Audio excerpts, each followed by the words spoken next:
What's going on, guys? This is my Guardians of the Galaxy Volume 2 review. Now, before I get into it, I need to preface this by saying this. I wasn't as big of a fan as Guardians of the Galaxy as everyone else. I'm not as big on it as everyone else. I'm not, like, it's not up there in the Marvel movies as it is for a lot of other people. For me, I really enjoyed the first one. It just didn't hit me as hard as maybe it did for a lot of other people. Everyone else, like, has it as like the number 1 or 2 favorite Marvel movie for me. It's not even probably in my top 3. So, I got to see Guardians of the Galaxy Volume 2 last night, and now I'm going to tell you what I liked about it and what I didn't like about it. And let's get started. So, here's what I liked about Guardians of the Galaxy Volume 2. Baby Groot. The banter between Yondu and Rocket in this movie, I think, is great. It's one of my favorite parts of the movie. Yondu in this movie is just, he's one of the standout characters for me in this one.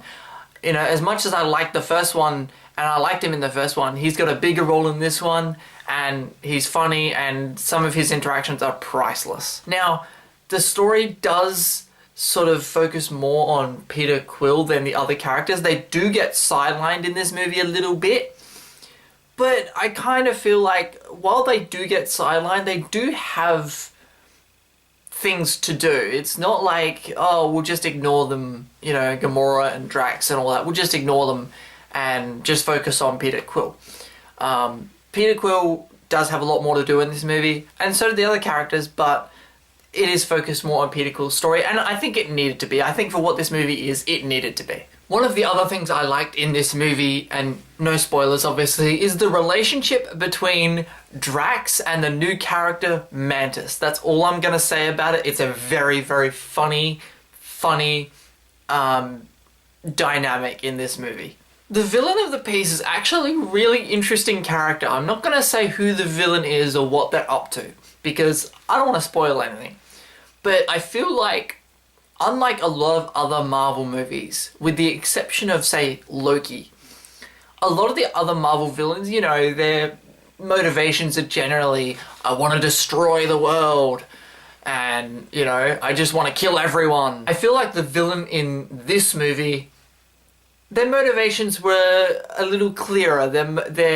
You felt for this character. You got emotionally involved in this character. And I really like that. The villain of this movie had more depth than a lot of the other Marvel villains. Okay, let's get on to some of the things that had a little bit of a problem with in this movie.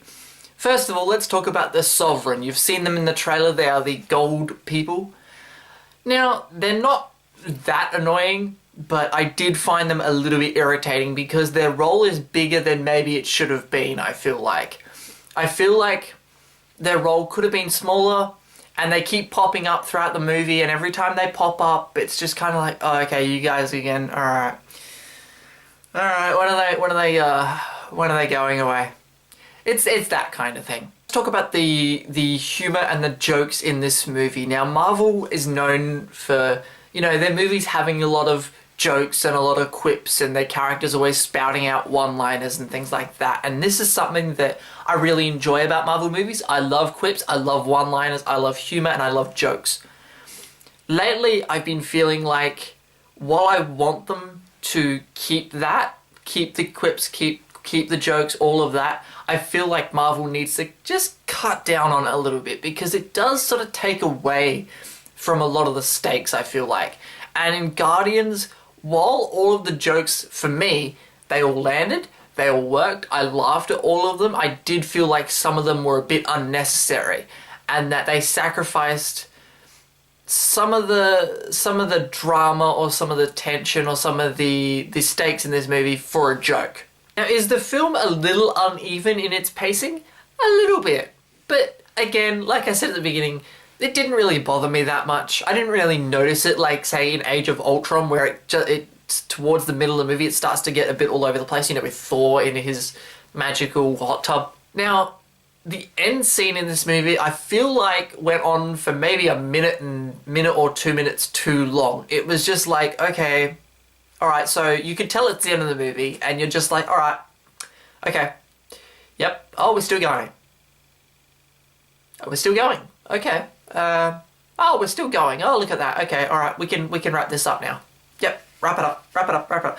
And it went on for a little bit too long. It's like, okay, you're trying to drag out this ending, not even scene, like ending shot, and it's just like, all right, we get it. Okay, wrap it up. It's that kind of thing. And that was just a little nitpick of mine. Maybe it's because I wanted to pee. I don't know.